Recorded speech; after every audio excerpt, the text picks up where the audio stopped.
Suklamata. Ebba maanguddoti.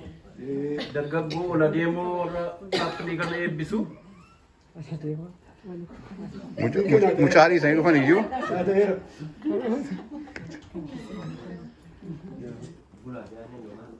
Osas jirtu. Kadisee mana fixaga. Qabattaniittu miti?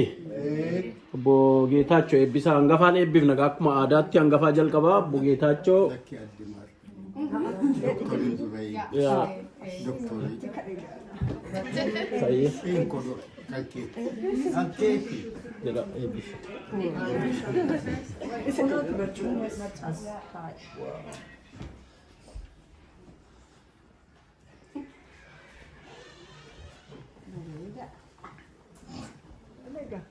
Eeganaa kennanii nan fudhadha.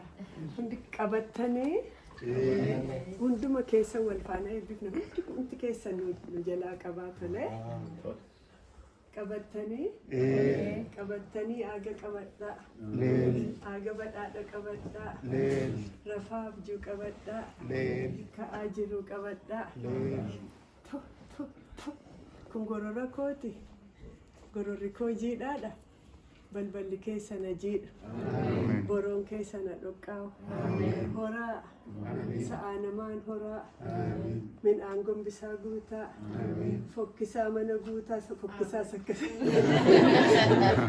mana guutaa. Sa'a moonaa guutaa.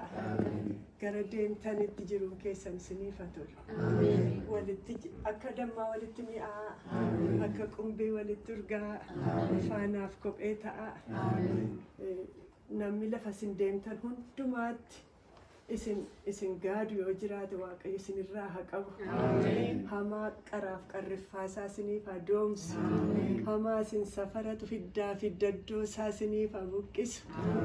Egaa kanarraa kana obbolaan koo eebbisanii garuu gaa'elli keessan gaa'ela milkii haa ta'u. Gara deemtanitti gufuun burkutuu isiniif haa ta'u. Lafa dhaqxan hundumaatti boolli didibbee isiniif haa ta'u. Warra walii wajjiniin gaara ceetan haa ta'u. Warra walii wajjin laga ceetan haa ta'u. Walii wajjin jiraadha. Wajjin raagaa, wajjin horaa, wajjin hormaadha.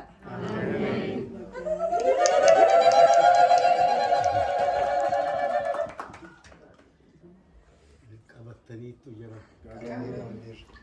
Qabattanii aaga qabadha. Waatii manyee qabadha. Waaqa ayyaana keessanii waaqa sinuume qabadha. Horaa goraa gurraacha ta'a. Qabaa dhoowwadha. Waleessuu korma ta'a. Yaabbii dhoowwadha. Handoodee korma ta'a. Bonaa ganna lalisa. Aduu ganamaa ta'a. Lafa hundumaatti argama. Cirracha abbayyaa ta'a. Hammaarriin isin hin fixin. Bishaan abbayyaa ta'a. Waraabbiin isin hin fixin. Waaqa abbaa keessanii, waaqa haadha keessanii, waaqa isin uume yeroo hundumaa yaadadha. Wal danda'a. Wal jaalladha. Hunduma keessaa wal danda'uu, wal jaallachuu Waaqayyo isiniif haa kennu. Horaa. Lafa guutaa. Lafa kana uwwisa. Waaqayyo lafa garaa keessanii isiniif haa ta'u. Waaqa waan isin yaadda, waan isin barbaaddan isiniif haa raawwatu. Nuyi nama lafarraati hin eebbifnaa. Waaqayyo immoo nu duukaa goree akka nuyi jenne isiniif haa jedhu. Garaa keessan garaa gaarii, onnee gaarii qabadha. Biyya keessanis yaadadha. Saba keessanis yaadadha. Nama saba keessaniif ta'u ta'a. Horaa. Lafa guutaa. Hormaata isaa horii isaa hundumaa Waaqayyo isiniif haa kennu. Hunduma caalaa jaalala namaa kennaa Waaqayyo isiniif haa kennu. Waaqoo isinaa uwwisu. Isinaa jaallatu. Nuyi jenneerraa Waaqayyo maa jedhu.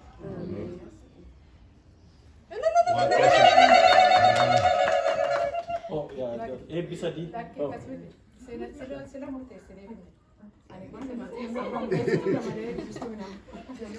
Irraan isinii buusan. Qabattanii qabadhaa haga qabadhaa adeemaa karaa nagaa qabadhaa nagadaa horii qabadhaa cirracha bayyaataa sanyiin keessana baay'atu urjii waaqaa taa baay'adhaa qomaa duddatti baadhaa diinni keessan jilba keessanii gadaa ta'u dhagaarraan gadeetaa abidda saafataa fagootti mul'adhaa ani baay'ee beekee nama eebbisu bakka hir'isetti immoo waaqayyotti isiniif guutuu eebbisaanii hundumaa haphee ta'ee isinitti qaba. Namni eebbisuu barbaadan laafuma.